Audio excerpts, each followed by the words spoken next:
Hey, what's up? Making another video blog presentation, I'm gonna call it. I want to speak about how life, is something painful, but yet beautiful at the same time because, life is a gift, the fact that we have life. But life has extremes of where there is endless pain that just happens as a result of you losing people that you love, you struggling, for your health as you get older, and you dealing with the possibility of being alone.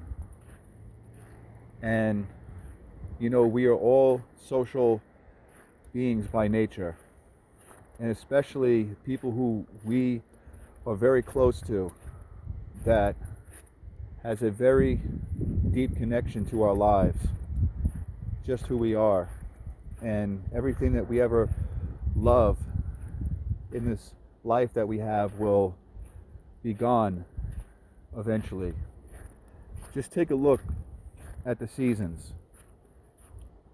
See, right now we are in winter, pretty much. Even though it hasn't officially started the actual day of winter, you could see the snow that are on these trees and bushes. It reminds me of looking at how, just being in, let's say, the presence of heaven, we see an angelic whiteness, a brightness that is of light. We could actually say that God, the presence of God, appears to be. And you look at the fact of, if you had a choice, and I'm not trying to be preachy or anything like that, I'm not trying to sound in a religious way, but just in a realistic and literal sense. If you had an opportunity where if God himself said to you, do you want to stay here on earth, fulfill your life, and enjoy the things that I've created here on earth, which is really for a short amount of time regardless, even if you can live for 100 years, or you can go to heaven. You could leave and you can go to heaven right now with me. God said that to you. What would you say? I'll tell you what I would say. I would choose heaven in a heartbeat. There is no question why I would choose heaven in a heartbeat, is because I think about, a place that's not of a fallen world that I could imagine myself. And I don't say this because I'm making this about myself in the things that I want as far as my own personal belonging. I'm talking about as a free soul. I want to be with God, if that's even remotely possible, because I know that I look at myself as a fallen person, despite loving God and despite all the ups and downs of just knowing myself, my ins and outs.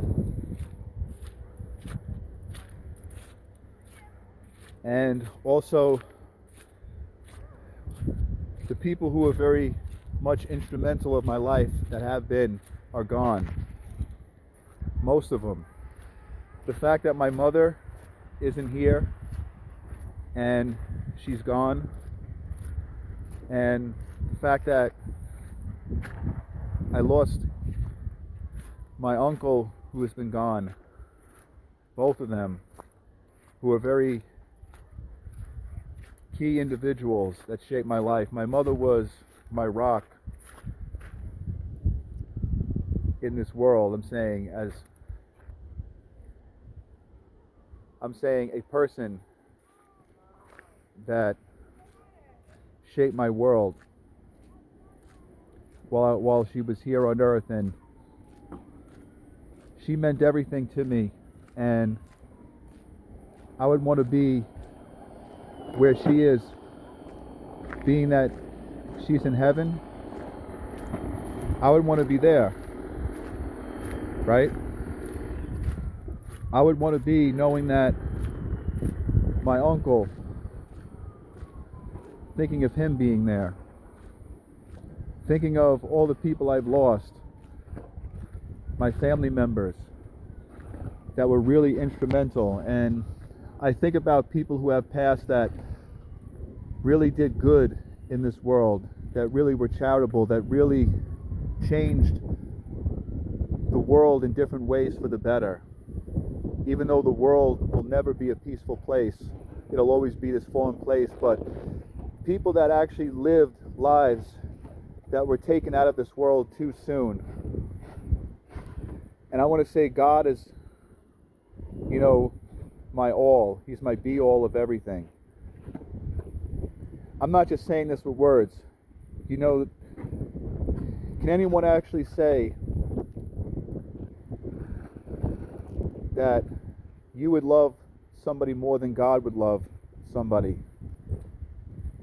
You see, we say how much we love others on a very deep level, in a very connected way of just even our deepest humanity that could even cry out for another person that we love and that is very dear to our lives. That is very dear in the sense of, what means the world to us.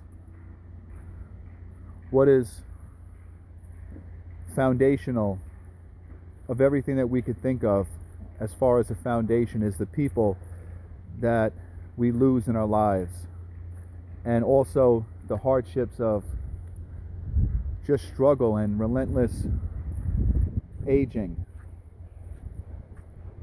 I want to just say this.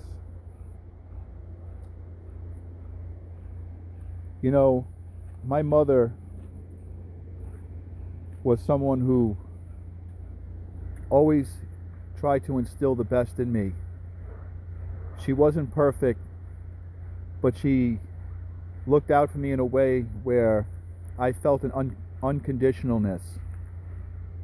In terms of any human being on the face of the earth, it was my own mother and it wasn't just because I was her son and because she was a mother. She just truly, genuinely cared, and she always told me about God. She always told me, to pray for her whenever she was feeling pains, whenever she was going through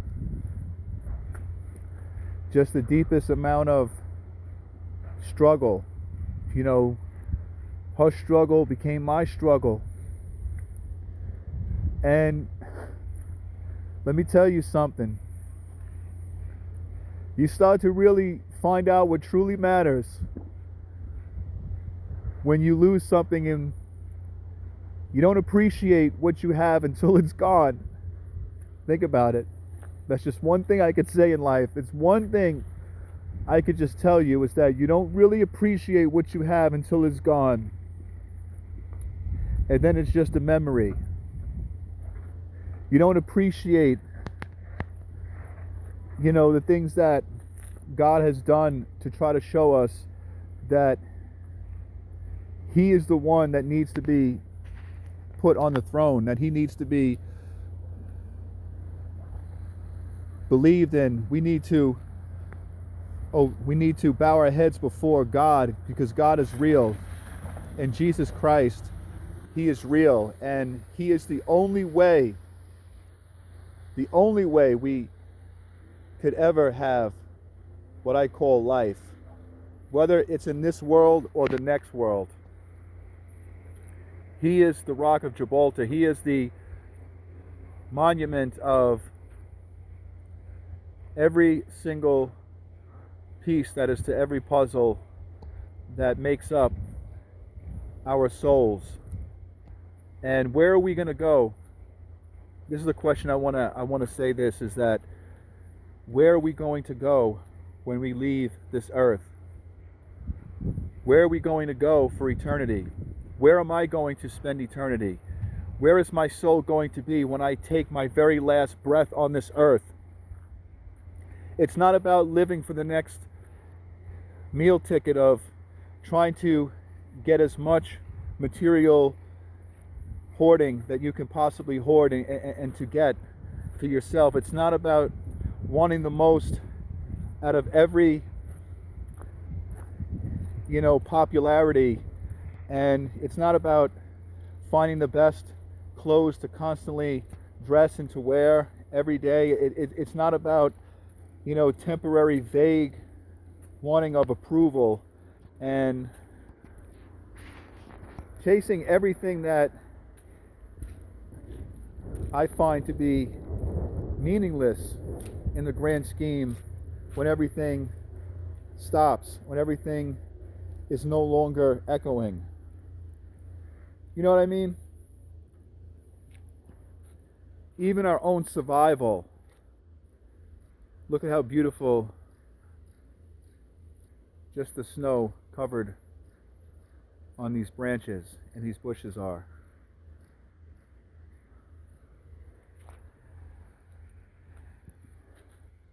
You don't know truly what you have until it's gone.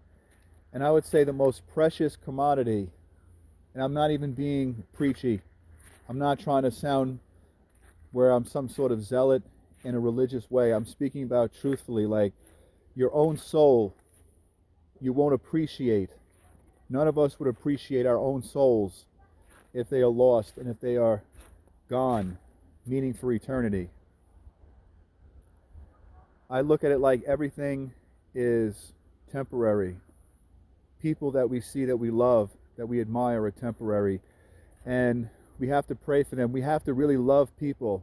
I'm talking about love in a way that is not transactional. Love in a way that is sufficient and is not based off of just looking at somebody on what they have or what they don't have.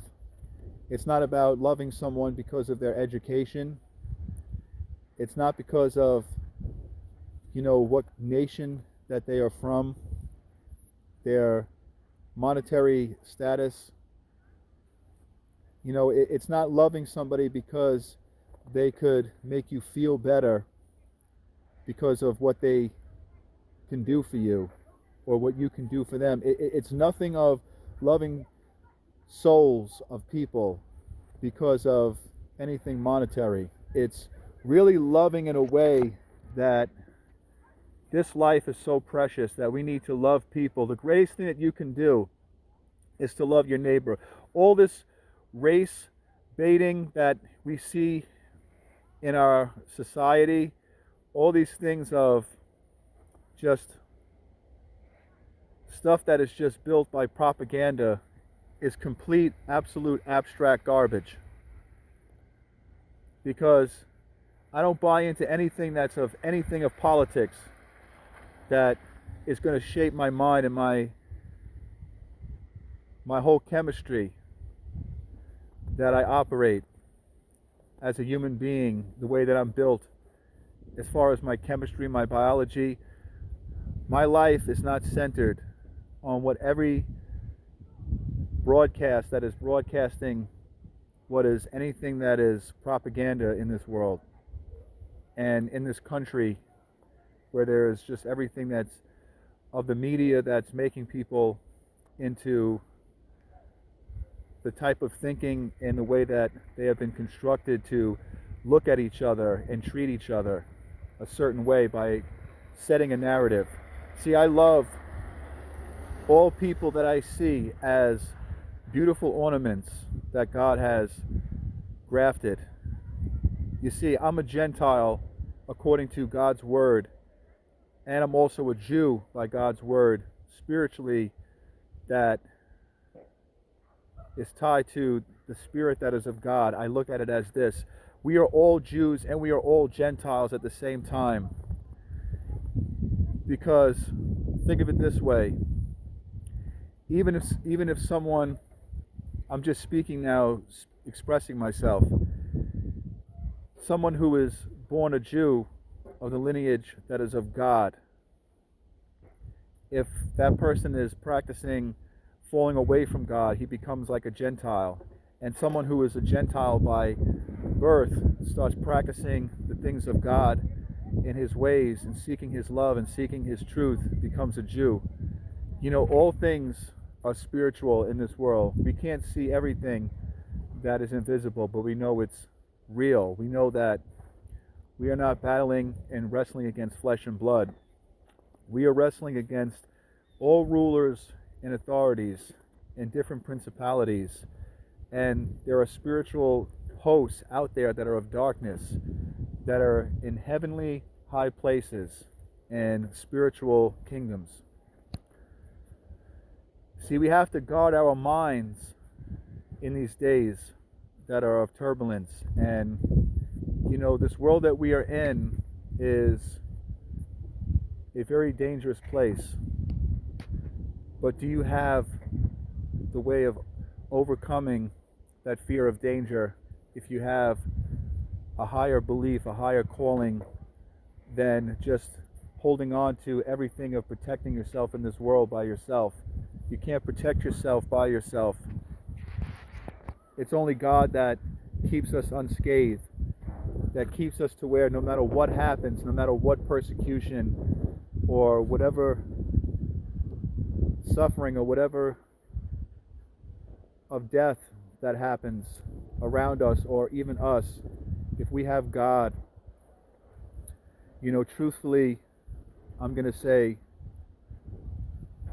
we don't have to have any sort of crutch of fear.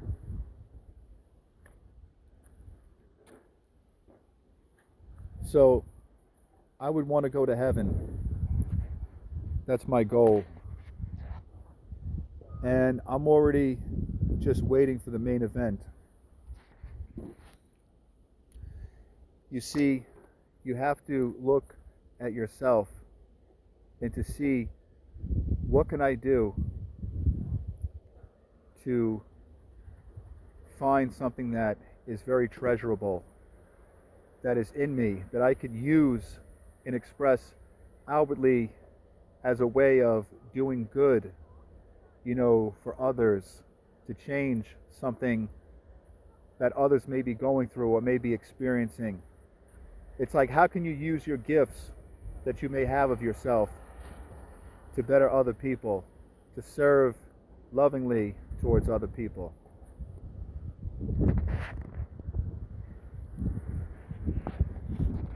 That's how I would put it. I love every race. I love each gender, man and woman. I love all cultures to every people that is on earth. And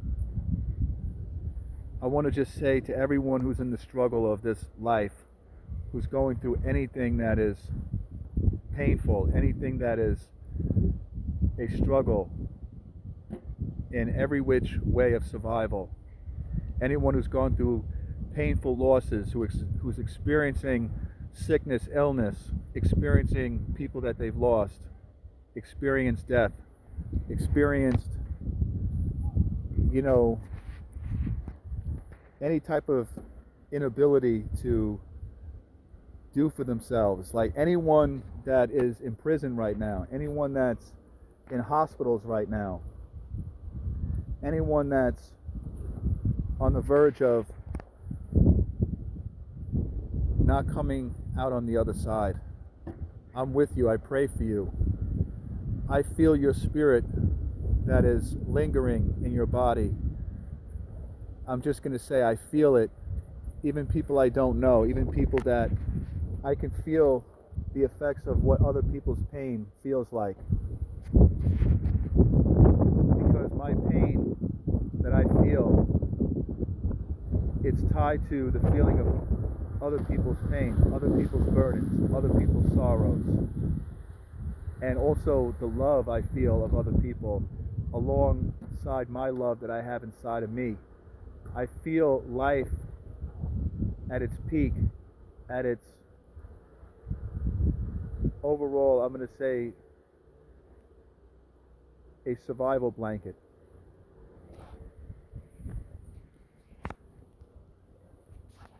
And I just want to say that I'm here with y'all. I'm here with you all.